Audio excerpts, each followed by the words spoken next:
Un témoignage, un beau témoignage récent, je vais vous raconter, c'est un chrétien de notre assemblée qui revient d'Israël.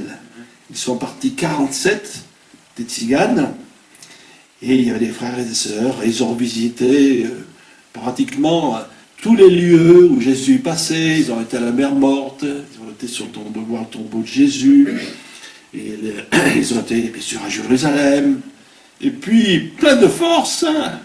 Ils ont pris l'avion, il y avait 300 personnes dans l'avion, et ils chantaient dans l'avion, et ils chantaient de tout leur cœur. Et après, à tous les endroits où ils sont passés, par exemple au Mont des Oliviers, ils étaient là, chant, prédication, tout le temps. Tout le temps. Et c'est arrivé donc qu'ils allaient à... Ils ont été aussi, donc ils ont mangé le Golgotha, etc. Puis ils sont allés à Nazareth. La synagogue de Nazareth. Formidable, hein? Et où Jésus a fait son premier message. Oh, ils étaient tous, les frères et sœurs, ils étaient tous tremblants de joie.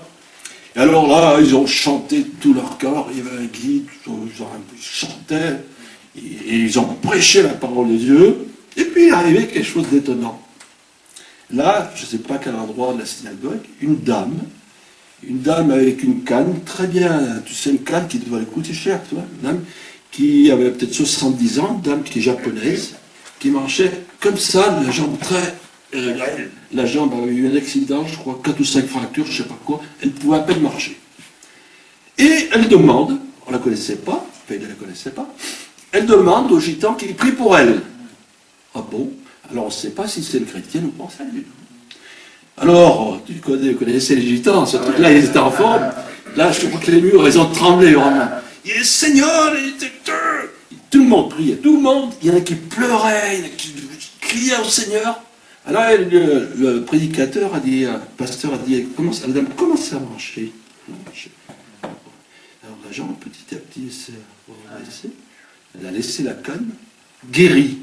Un truc, il paraît qu'à Nazareth, là, ça fait un truc formidable, un miracle à Nazareth, il paraît que ça s'est répandu comme du temps de Jésus.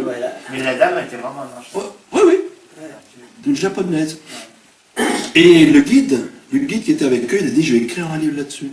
Un truc formidable. Voilà, vous voyez que le Seigneur est bon. Et puis alors après, ils ont été ils étaient une force, tu vois, ils étaient vraiment encouragés, quoi, vraiment tout leur cœur, ils ont remercié le Seigneur, et surtout que c'était des femmes âgées. Alors quand elle va aller au Japon, les Japon, ils ne se sentent pas tellement chrétiens, hein. C'est peut-être bien voulu que ça soit là, que ça se passe, hein. Ils vont lui dire, mais qu'est-ce qui est arrivé? C'est Jésus. Ça suffit, hein. Voilà. Oui, l'ancêtre des morts. Ben voilà la nouvelle que j'ai reçue. Donc ce chrétien, il avait un ordinateur, il m'a fait les photos qu'il a fait, il nous expliquait ça. C'est formidable. Alors, dans ce monde, les gens recherchent beaucoup de choses. Il y en a qui recherchent de l'or, d'autres qui recherchent dans des sports extrêmes.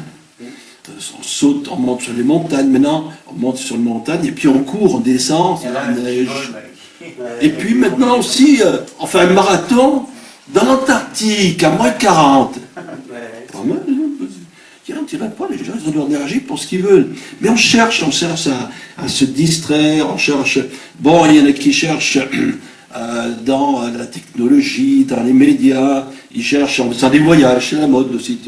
Il faut avoir des cultures différentes. On va chez les papous. Voilà, on dirait que les gens, ils ont besoin de chercher, et ils cherchent. Bon, mais ils ne cherchent pas la bonne chose.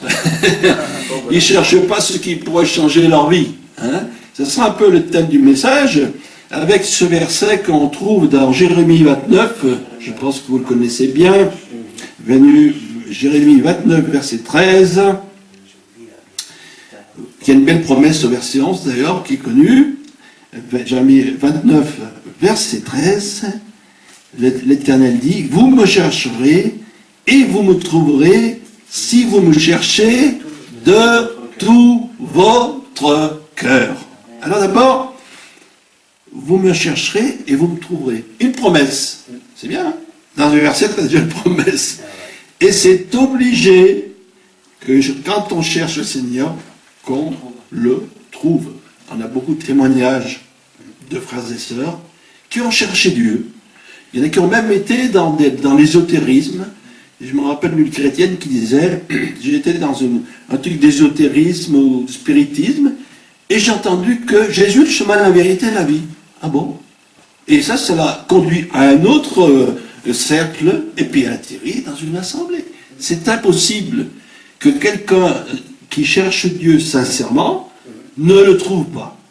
Alors vous êtes d'accord avec moi? On invite, on parle de notre foi, on témoigne aux uns, aux autres, on est content, il y a quelques vieilles réunions. Puis on prie pour la personne, elle a un gros problème. Oh, Dieu béni, alléluia. Et puis on reprie pour l'autre, elle est bénie encore. Formidable, voilà quelqu'un qui va se convertir. Et puis le temps passe, et puis il ne se passe rien. Qu'est-ce qui arrive, ça? Eh bien, il arrive que cette personne qui vient, elle vient souvent, parfois, parce qu'elle s'ennuie, elle vient de compagnie, ou alors elle a besoin de bénédiction, et puis après, eh bien, elle ne veut pas aller plus loin.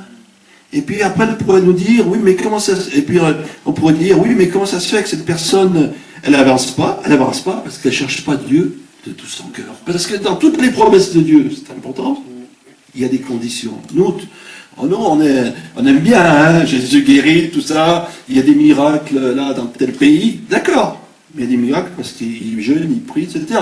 Hein, il faut voir l'ensemble, hein, on va pas se faire avoir. Donc on va voir dans la parole de Dieu quelques exemples d'hommes et de femmes qui ont cherché Dieu sincèrement et comment ils ont découvert. Amen. Donc la première personne, elle est connue, elle s'appelle Marie de Béthanie. Voilà, Jésus avait 3 amis, Lazare, Marthe et Marie. Et un jour, Jésus est invité. Alors, je ne sais pas ce texte, s'il y avait... Il ne s'est pas dit qu'il y avait ses apôtres, mais je pense qu'il y avait ses apôtres.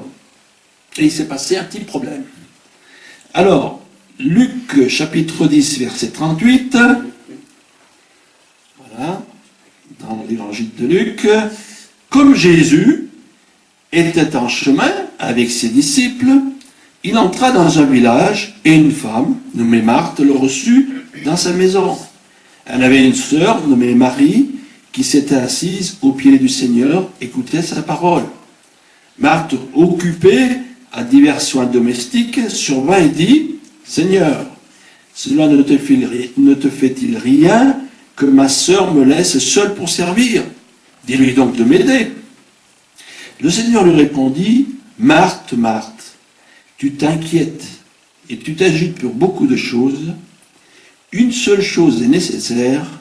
Marie a choisi la bonne part qui ne lui sera pas ôtée. » Alors, parfois on est un peu sévère, on met la faute à Marthe, et oui, et tu vois, Marthe n'est pas spirituelle. Mais si, Marthe était spirituelle, hein, elle était spirituelle aussi, mais ce jour-là, elle n'a pas compris que c'était un moment important pour Marie. Parce qu'on ne sait pas ce qui s'est passé exactement, qu'est-ce que Jésus a dit à Marie. Mais pour que Jésus reprenne Marthe, il a dû lui dire des choses importantes. Surtout, je suis sûr, concernant sa vie, comme il a fait à la femme samaritaine. Jésus dévoilait les cœurs, et elle buvait ses paroles. Et puis elle était quand même à genoux. Et là, ça nous parle d'abord de 2 choses. On voit Marie qui a un attachement avec le Seigneur. Elle est attachée au Seigneur. Et on voit Marie aussi qui est en communion. C'est comme si elle priait. Elle était bien avec le Seigneur. Et puis elle écoutait consciencieusement ce que Jésus allait lui dire. Sûrement qu'il lui a dit des choses, qu'il lui a dévoilé des choses dans sa vie. Ou peut-être qu'il lui a indiqué dans la volonté de Dieu pour sa vie, pour ceci, pour cela. Quoi qu'il arrive, elle était attentive parce qu'elle savait que Jésus, il dit toujours la vérité. Elle l'a vu, elle l'a entendu. Quand Jésus disait à l'aveugle, eh bien, sois guéri, il était guéri. Tout ce que Jésus a dit, eh bien, ça s'est accompli. Voilà. Et même quand il a repris les pharisiens, c'était juste ce que Jésus dit. Donc, quand on a quelqu'un en face de nous, qui dit toujours la vérité, qui veut notre bien, eh bien, on s'attache noblement à lui. Et surtout, on prend du temps pour être dans sa présence. Les plannings qu'on a, c'est toujours difficile. Moi, je remarque que le mot planning n'existe pas dans la Bible. Je remarque que les apôtres, ils n'avaient pas de planning. Bon. Le Saint-Esprit, comme disait là, bon. Est-il possible aujourd'hui qu'une église vive sans planning? Moi, j'ai dit oui. Bon, qu'il y ait des responsables pour tel service, tel autre, qui soient prêts à intervenir, qui soient déjà prêts, mais l'organisation petit A, petit B, petit C, c'est pas dans la Bible. Voilà. Alors, bien sûr que c'est difficile pour nous qui sommes très cartésiens. Ce qui compte, bien sûr, c'est d'être préparé, d'avoir le cœur préparé à faire une œuvre. Voilà. Moi, j'étais préparé aujourd'hui. À 14 heures, j'ai su que j'avais ce message.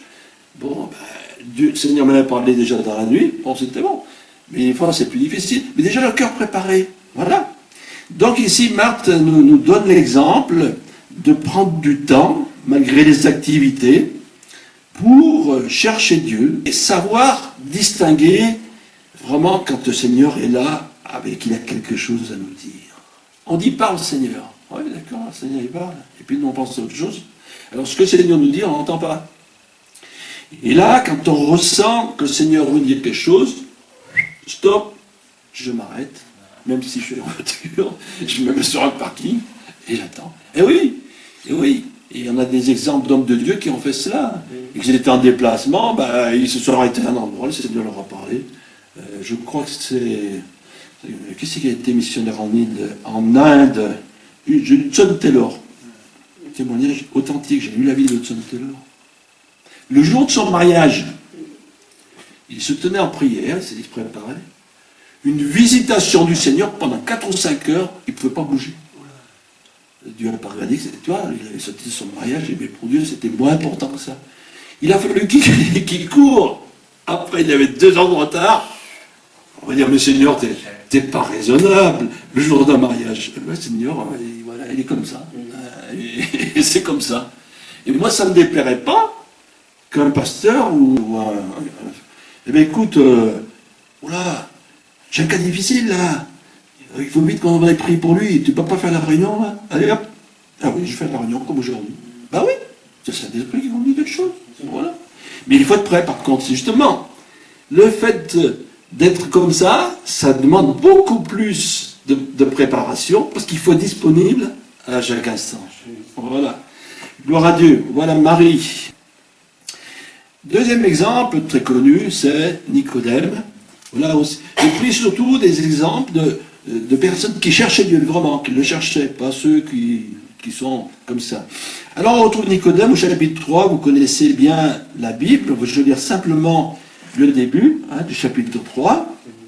Mais il y eut un homme d'entre les pharisiens nommé Nicodème, un chef des Juifs, qui vint, lui, auprès de Jésus de nuit, et lui dit, « Rabbi, nous savons que tu es un docteur venu de la loi, car personne ne peut faire les miracles que tu fais si Dieu est avec lui. » Jésus lui répondit, en vérité, je te le dis, si un homme ne naît de nouveau, il ne peut voir le royaume de Dieu. Voilà un homme qui était sincère, c'était Nicodème. C'était pas n'importe qui, Nicodème. Aujourd'hui, ça serait, on pourrait dire, un grand cardinal ou je ne sais pas quoi, un personnage religieux connu. Il était quand même, il faisait partie du Sanhédrin. Le Sanhédrin, ils étaient 70 là. Non seulement ils avaient un pouvoir spirituel sur le peuple, mais ils avaient presque un pouvoir de gestion sur le peuple. Quand il y avait, je ne sais pas quoi, un litige, tout ça, c'est le Sanhédrin Jésus est passé dans le Sanhédrin. Voilà. Mais cet homme, il avait quand même de la sincérité.